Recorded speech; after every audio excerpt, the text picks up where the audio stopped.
to the Clem ASMR. Clem ASMR YouTube channel now. Oh, the camera's a little bit wonky, isn't it? That's going to annoy me. There we go. So, is that still wonky or not? I can't tell. It's not pointing at me, whatever. There we go. There we go. I am like leg up on the desk. Not that you can see it, there's my foot, look. Leg up on the desk. Just absolutely chilling. Because it is scorching. It is the hottest day of the year today. I think it has been 30 plus degrees in the UK, which I know for the Americans out there, or people in different countries anyway, they always say like, look, it's not that hot, it's not that warm. And on the face of it, no, you do have hotter days, but you either have like countries like Mexico or like South America, which is very humid, and it can get a lot, but the temperatures never get that high. I mean, they can do, could be worse. Or you get like the Americans and the Spains that has this like dry heat. The UK just gets mental, it's so wet and just so humid that it's just a little bit ridiculous. So I'm going to pour myself a drink. This is just going to be a pure whispered ramble because I have to update you guys on many a situation. So let's pour myself a Pepsi. Sorry this video is a little bit late. Again, we'll get into it. But I've obviously come back from my holiday that just had like an abundance of bad decisions. And just, it wasn't a great holiday in terms of, I mean, it was an okay holiday, it's not a bad holiday. You know, you get away from your real life. I had videos planned and put out and that was okay. But like, I didn't end up getting to play golf because of many a decision. I didn't take my trolley with me. And then I was just going to get a golf cart while we're out there. You know, hire it while we were going around the round. But then they wouldn't let me because it was too late, so I ended up rescheduling my round of golf for a weekend. And then they still didn't let me have a cart, so we thought that's okay, it gives me time to go and buy a trolley while I'm out there. So we bought a trolley while I'm out there, but we went to go pick it up. And then the guy never answered the door, and then he texted us back like 20 minutes later after we'd left and was like, everything done? No, you didn't give me a trolley. So then we ended up having to go back. And then he still didn't answer the door, so absolute piss take that was. I won't lie to you guys. Let me do something about this. There we go. I feel like I'm more central now. I've got my drink.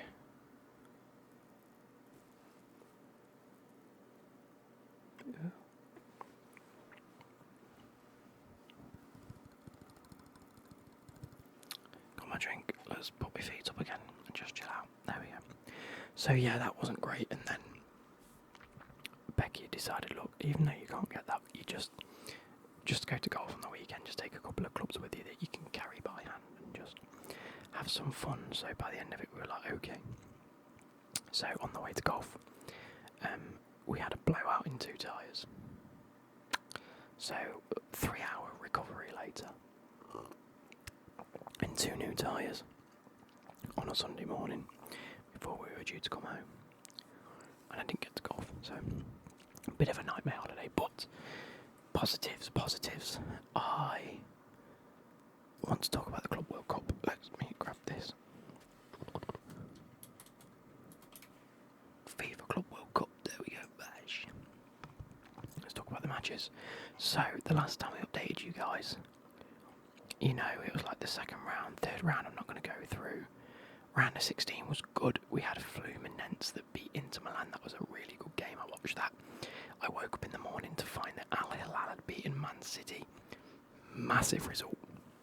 Actually really big because Pep, at the start of the tournament, obviously the questions were asked about how many games they're playing this season. And Pep was like, hey, we just have to do what we're told. And then it wasn't until he got kicked out by Al Hilal that he ended up being a bit of a moaner and just going, we play too many games anyway, our players deserve rest. And it's like, yes, they do. But also, you've just sat and played this tournament as if you're absolutely fine, so shut up. Bayern Munich beat Flamengo. Chelsea beat Benfica 4-1. That was a great game. That was a very good game. And then into the quarterfinals. So I stayed up to watch Chelsea and the Palmeiras game. Obviously, we have the great player Willian Estevao, who has got, player of the match or superior player of the match a few times now for Palmeiras, and he really did play very well. He shone in that Palmeiras team against Chelsea. We did beat them 2-1, which was really good. But Willian Estevao getting that goal against us, which was a really good goal, really did prove the fact that he's coming to Chelsea and he's happy. And it just sort of showed us what sort of player we're getting. A player that can sort of get the ball and beat the man. We've replaced Madueke, who has gone to Arsenal today for £50 million. Way! I do like Madueke, I've got to say. I do rate him. But 50 million quid's 50 million quid, and when we've bought a player like Estevao already, who I think is arguably probably at a similar level, but much younger and has a much higher ceiling in my opinion, then I can't complain at that. PSG beat Bayern Munich, even though they had 2 players sent off, and Real Madrid beat Borussia Dortmund 3-2. And then Fluminense beat Al Hilal, which then sent us to the semi-finals. That happened this week. Fluminense played Chelsea. Chelsea won 2-0 again, coming up against a former player in Thiago Silva, and it was so good to see Thiago Silva on a football pitch when Chelsea are involved, albeit on the opposite team. But there was just something about it that I just liked. I loved the way that we played. I think it was our best game so far at the tournament. People will argue that Chelsea have had a really easy run to the final, and I don't doubt that at all. I will agree. But you can only play the teams that are in front of you. If you get put against a Dortmund and you beat them, people will say you played really well. If you get put against a Fluminense and beat them, they'll say you've had an easy ride. At the end of the day, you've got to win the game to go through, and that's what we've done. It ain't Chelsea's fault that Fluminense beat Al Hilal.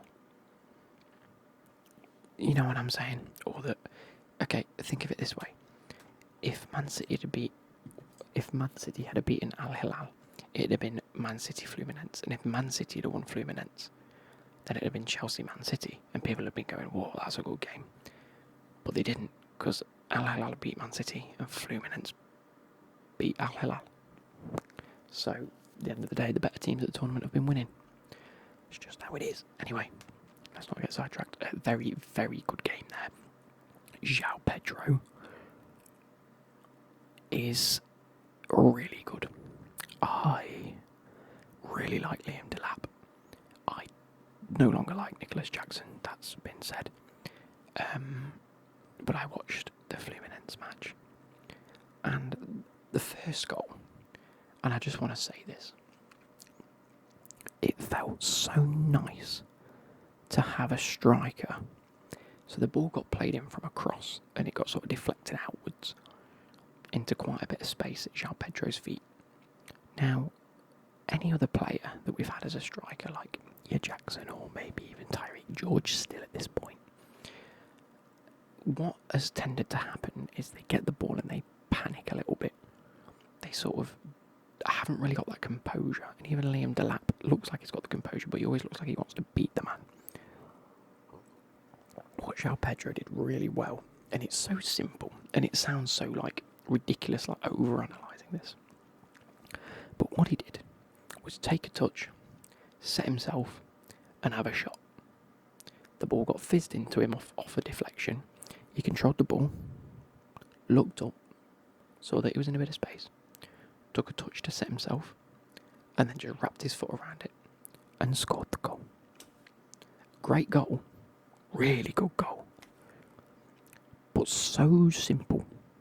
And it's almost as if, like, that level of composure, you can't be put into you can't train that into a player. You just have to have that knack of just like controlling the ball, taking a touch and shooting, and then that's what he did, and he scored. And we don't see it enough. I genuinely think we don't see it enough in football. I don't think we see enough goals that are on like the edge of the box anymore. Too many times, teams try and work it into the box to try and create the perfect scenario to score a goal. Sometimes, just have a shot. Keepers will mess up. Everyone's human. It will deflect off a defect. Just have a shot every so often. As long as it's on target, there's no issues. If you spoon it, then there's issues. But his second goal was a really well worked goal. He got played over to him. I can't remember who by. And he took a touch. He beat his man. And he hit the ball. Again. Really good dribbling. Jackson does not have that. Composed. He didn't just lash at it. He got the ball. He moved. He beat his man. And he scored a goal. A great goal. Again, he thundered it against the bar. But he scored. He scored a brace on his debut against his boyhood club. His first professional opportunity was for Fluminense. So it was just, I don't want to get overhyped it because we've paid 60 odd million quid for him. We should be expecting that from a £60 million striker at the end of the day. But it was quite refreshing. And I know it sounds daft, but it just was. It was just refreshing to see a player do the basics well. Okay. And that was that. Anyway, the next night I had returned to work at this point, so get home from work, I'm like, I'll put the PSG match on. Real Madrid. I've never, ever seen a Real Madrid team look so defeated from the kickoff. I think whatever happened at Real Madrid in the week leading up to it, the training between the Saturday and the Wednesday, left the players knackered. Every single one of them looked so tired. It could just be that PSG was so energetic that made them look less energetic and therefore tired. But at the end of the day, Real Madrid looked knackered. They looked absolutely exhausted. And so I think they just weren't there. PSG ran over them so much. It was unbelievable. And I'm not talking like it was like a close game. It really wasn't. My camera keeps on focusing. It's doing me in. Let's come in a bit. I just think that at the end of the day, PSG battered them 4-0. It could have been 8. Could have quite easily been 8. But I would like to point out that the morning of the match, I was speaking to people at work and I said, I've got a feeling PSG are going to beat Real Madrid 4-0. And a few people said to me, well, you can't count out Real Madrid. It's Real Madrid in these European competitions. They're a different beast. And they usually are. But I'd like to say that I got it correct. I should have put a bet on. But yeah, which leads us into Sunday's match at 8 o'clock, Chelsea PSG. Again, here's what I think. I think PSG will win. I've had PSG as winners of this tournament from the get-go. I did not expect half the teams to leave at the stage that they have. I didn't expect Chelsea to get this far at all. And if I'm being totally honest, I still don't expect them to win the final. I also wouldn't be surprised if we lose 4-0, because that PSG team is ridiculously good. It is one of the most exciting. We thought that watching Barcelona with Messi and Xavi and Iniesta and all these players was exciting, and it was. And then you think about the Galacticos and the Noughties, they were fantastic to watch. And then we're thinking maybe Man City and Liverpool over the past couple of years that have been really good to watch, just because of their pure domination. I really like this PSG team. And I think I like it the most because there's not one standout player. Like Ousmane Dembele is being called for the Ballon d'Or, and I get it, and I think he's fantastic, and I do think he deserves it. But I also think he's not the only player in that team that's been doing as well as everyone's making out. There are so many players that put in so much, like just as much effort as everyone on the pitch, and it's so nice to see. And just the pure pace of the team is ridiculous. They're not even like counter-attacking pace. Like you think about Forest last season, their counter-attacking prowess was so good on the break. PSG are doing that whilst dominating the game, not even on the counter-attack. It was so nice to watch. It's just lovely attacking football, isn't it? For neutral, it must be brilliant to just go and see the team be the best of the best. And so, at the end of the day, I think we're going to get battered. However, if by some miracle Chelsea win, I am going to be over the bloody moon. We have already paid off João Pedro's transfer and Liam Delap's transfer by getting to the final. The money that we've made from this tournament has already paid them both off. That's mental. Obviously, we've got Bino Gittins, who hasn't made his debut yet. I don't think he has officially signed. I don't think we'll see him, truthfully. I don't know if we can, because he might have played for Dortmund at the earlier stages. Let me have a look at Dortmund's matches. Dortmund Fluminense lineup. Did Bino Gittins? Yeah, Jamie Gittins came on, so I think he might be like tied to whatever. Anyway.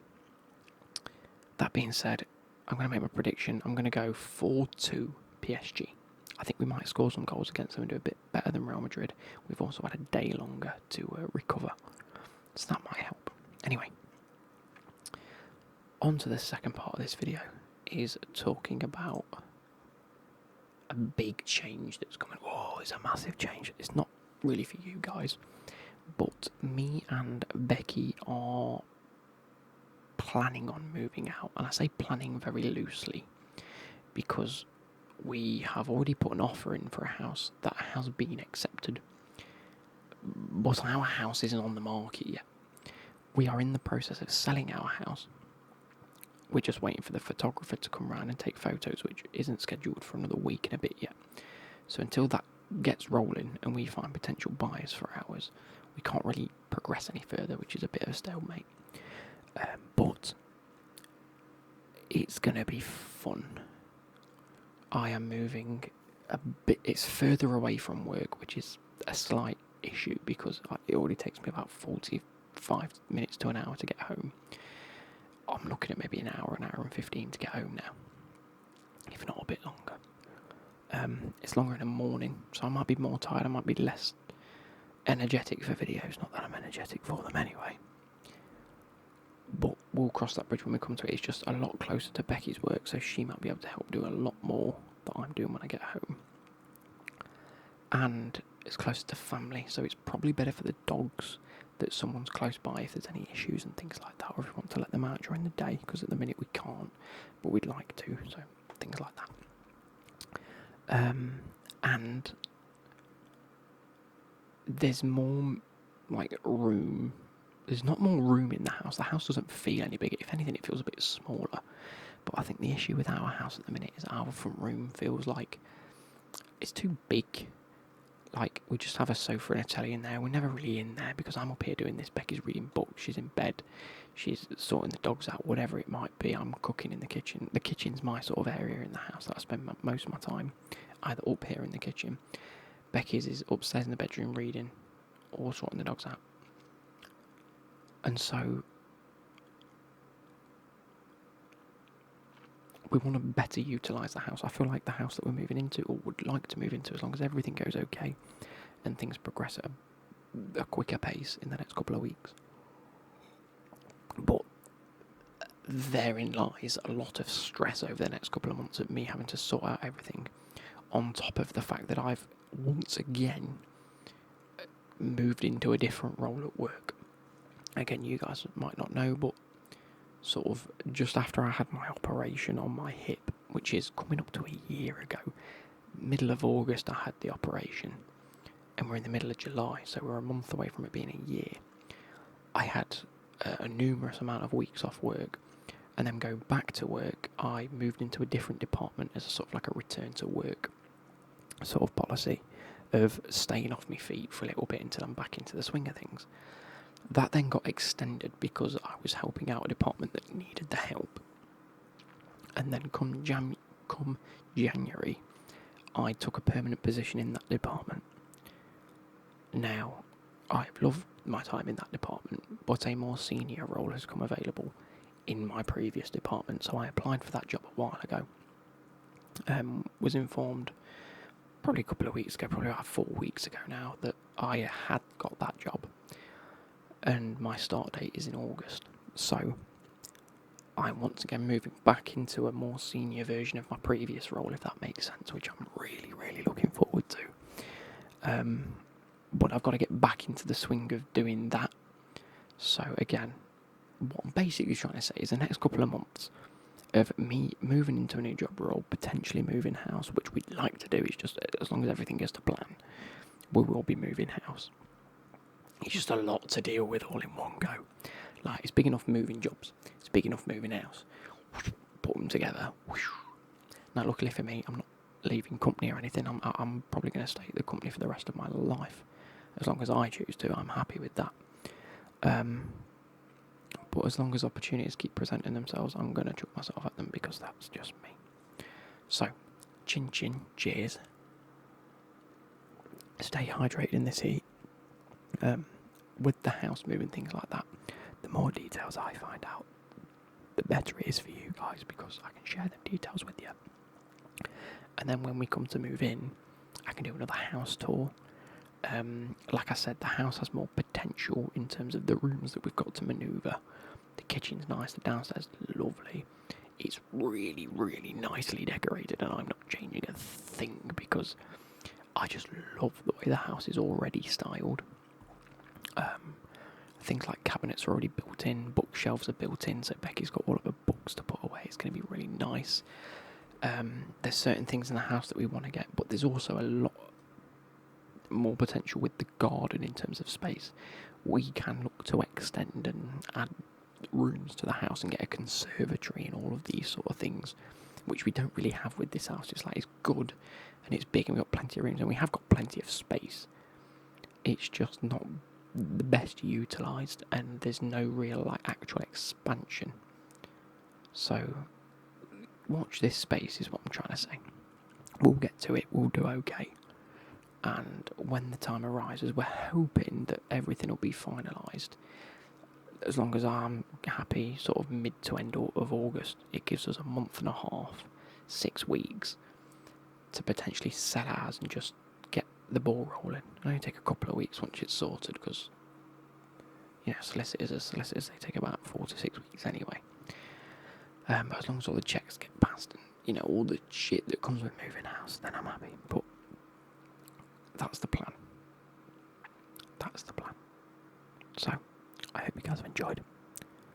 We also, by the way, there's an orchard at the new property, which we weren't aware of. But upon viewing the property, we found out. Now, it will take a bit of work, and it's not something that me and Becky would particularly like to do. We're not really gardeners, but we have a much better garden at this new property. That I'm actually quite excited, because it's like an extra bit of garden that is part of our land that we didn't realise because there was no photos of it. But this orchard has like a summer house and a place for like bins or just storage, so we'll keep our bikes and not bikes. We won't keep our. I don't think it's big enough, but like your garden furniture, cushions in it, and just things like that. And it's like we didn't even know it had this, so we were happy with everything we saw. And then when we went to view it, we were even more happy. It has a log burner in the front room. The kitchen feels like a proper cottage kitchen, just like a homely kitchen. It's not as big as ours, but the cupboards are better. Things like this. You will see it in time. I don't want to get my hopes up. Becky's got her hopes up because we've had the offer accepted and we're happy. I don't want to get my hopes up because we're still a long way from actually being able to go, everything's been sorted, what do we need to do, right, when are we moving in? Anyway, it is what it is. I hope you guys have enjoyed this. Stay tuned for further updates on said subjects, and I shall catch you later. Good. Bye.